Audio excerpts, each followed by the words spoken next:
1500 पन्नों की चार्जशीट, 4 साल, 127 हेयरिंग, 32 गवाह और फिर फाइनली इस लंबे कानूनी सफर का एक बड़ा मोड़ आया।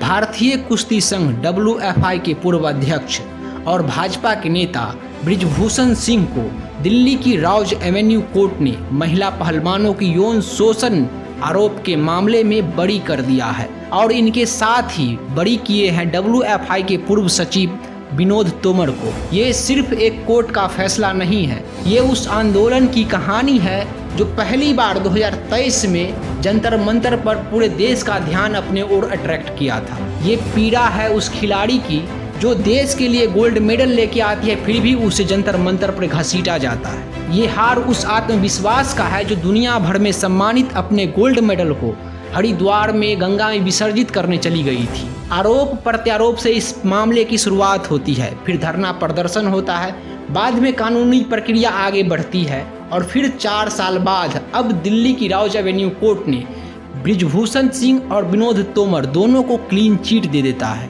यहाँ पर समझने वाली बात यह है कि इस कोर्ट से बरी होने का मतलब ये है कि पीड़ित पक्ष जो है आरोप साबित नहीं कर पाया होगा, लेकिन इसका मतलब ये भी नहीं है कि आरोपी पूरी तरह से निर्दोष साबित हो चुका है।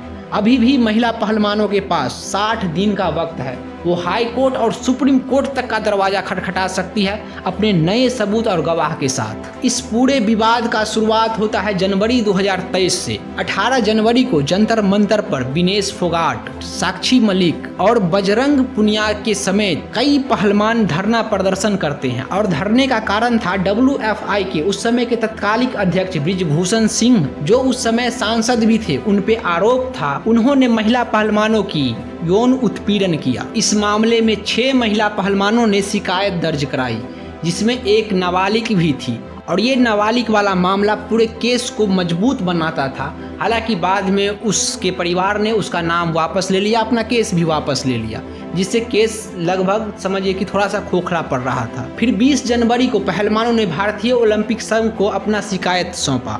फिर मेरी कॉक की अध्यक्षता में एक जांच कमेटी का निर्माण किया गया। उसके अगले ही दिन 21 जनवरी को उस समय के खेल मंत्री अनुराग ठाकुर के साथ सरकार की एक मीटिंग हुई और सरकार ने जांच का भरोसा दिया। शिकायत के बावजूद भी पुलिस इस मामले में FIR दर्ज नहीं कर रही थी। पहलवानों का कहना था कि जो बृजभूषण सिंह है ये कई अंतर्राष्ट्रीय खेलों या प्रतियोगिताओं के दौरान जैसे Bulgaria, Kazakhstan, Lucknow, Karnataka, Mongol और जकार्ता जैसे जगहों पर अनुचित व्यवहार और अनुचित स्पर्श का आरोप लगाया। कुछ मामलों में इलाज और मूलभूत सुविधा के बदले भी अनुचित मांग की गई। जब मामला आगे नहीं बढ़ा तो पहलवानों ने सुप्रीम कोर्ट का सहारा लिया। तब सुप्रीम कोर्ट के हस्तक्षेप से दिल्ली पुलिस ने पहली बार FIR दर्ज की, लेकिन अप्रैल जून 2023 में फिर से जो है आंदोलन की मांग जोर पकड़ ली और आरोप था कि पुलिस जो है या जो जांच हो रही, पुलिस काम ठीक से नहीं कर रहा है और जांच की जो पूरी चीज़ है सामने नहीं रखा जा रहा है। और ये सब लेके पहलवान फिर से जंतर मंतर पर लौट गए थे। फिर 28 मई 2023 को पहलवानों ने नई संसद भवन की ओर मार्च करने की कोशिश की, लेकिन दिल्ली पुलिस ने बैरिकेडिंग लगाकर उन्हें हिरासत में लिया और उनका धरना खत्म करवा दिया। इसके 2 दिन बाद 30 मई को पहलवान हरिद्वार पहुंचे और उन्होंने ये डिसीजन लिया कि अपने मेहनत, लगन और देश के लिए जीत के लाए गए मेडल को वो गंगा में विसर्जित कर देंगे। लेकिन उस समय किसान नेता टिकैत के समझाने पे उन्होंने अपना फैसला टाल दिया। आखिरकार 7 जून 2023 को उस समय के खेल मंत्री अनुराग ठाकुर से लगभग 6 घंटा की लंबी बैठक बहस के बाद पहलवानों ने अपना धरना स्थगित किया था या खत्म करने का ऐलान किया और फिर पूरे मामले पे कानूनी प्रक्रिया आगे बढ़ी। 20 जुलाई 2023 से ही ये जो बृजभूषण सिंह है ये उस समय से ही लगातार जमानत पे बाहर रहे हैं और फिर उसमें पूछताछ के बाद दिल्ली पुलिस ने लगभग 1500 पन्नों की एक चार्जशीट दर्ज किया और इसी आधार पर कोर्ट ने ये कहा कि इस मामले को ट्रायल में ले जाने के लिए आधार मौजूद है और फिर ये मामला ट्रायल में चला गया, जिसके बाद 1133 दिनों में 127 हेयरिंग हुई। 32 गवाहों के जो है बयान रिकॉर्ड किए गए। 2 जुलाई 2026 को दोनों पक्षों की दलील पूरी होते ही कोर्ट ने अपना फैसला अपने पास ही सुरक्षित रख लिया और फिर 3 अगस्त को कोर्ट ने बृजभूषण सिंह और विनोद तोमर दोनों को क्लीन चिट दे दिया। लेकिन अभी इस केस का पूरी तरह से अंत नहीं हुआ है।